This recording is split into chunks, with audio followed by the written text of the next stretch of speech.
Well, good morning and welcome to week 4. This is our fourth week online. And if I look ragged, it's because I am. I think that everybody is dealing with this is hard and it's not going as planned all the time. And kids might be bored and frustrated, and that's normal. I think we all feel it. So, of course, my plan last week was for us to go outside and it snowed. So, we're doing our best every day. I wanted to share with you the expectations for the week coming up 14th through the 18th of September.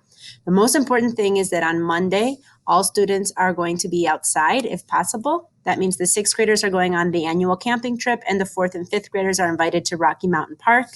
The address of Rocky Mountain Park is right here. And the fourth graders are expected at 9. They'll be leaving at 10, and the fifth graders will be there at 10 and be expected to be leaving at 11. If you would like to work on carpooling in Blooms, be my guest. That would be great.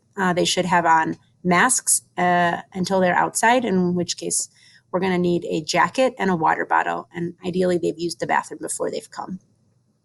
The rest of the week, we're going to be working together in friend groups, as in the students have chosen who they want to work with next week so that they can get more done because they are comfortable talking in small groups in breakout rooms. As you've noticed, when kids go to breakout rooms, they tend to clam up if they don't know the other people in that room. So we're going to talk specifically about how kids can stay on task and work when they're with their friends, but you'll notice that there may be a lot of off-task conversation.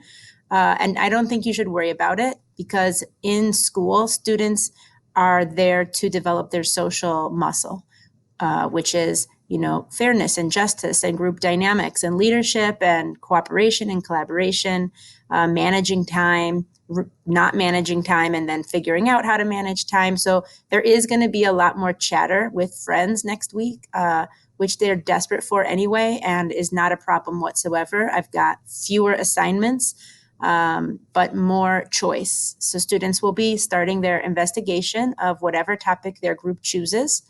They will also be working on their rubber band goals. And we have talked about what a SMART goal is. And I invite you also to go to visit this link, How to Write a SMART Goal video. A lot of kids are still too general and not sure how to measure it. So that is something I'm working with them on. You don't have to necessarily finagle anything, but if they want to share that with you, great. And also, we're going to be starting something next week in Spanish called Song Analysis. So we'll be listening to a song every week. It's this song right here. It's super cheesy and 80s. However, it's about a friend. So you're very welcome to listen to this as often as you want. It's a beautiful song. The link is right here. And last but not least, we are going to be doing a math assessment. It's really not a test, and I hope that you can talk to your kids about it if they're stressed. They don't need to know the answers to any of the questions. There's no judgment, and they won't be placed in anything, or there'll be no consequences for the diagnostic. It's on IXL. When they get there, it's called the diagnostic, and they basically just take the IXL will give them many, many questions in math. And they should try their hardest, but they should not try to answer all the questions right, nor have a calculator out, nor need help. And so we're going to talk a little bit about this on Wednesday. So I hope that you will come to Wednesday's open house or back to school night. You might think, gosh, I talk to Dakota all the time, but this is a specific night on how to help your child during online school. And generally speaking, what are the best things that we can do for our kids, and how can we talk to our kids about what they're doing, and also maybe decrease some of the frustrations that you're feeling. I wish I had that magic bullet.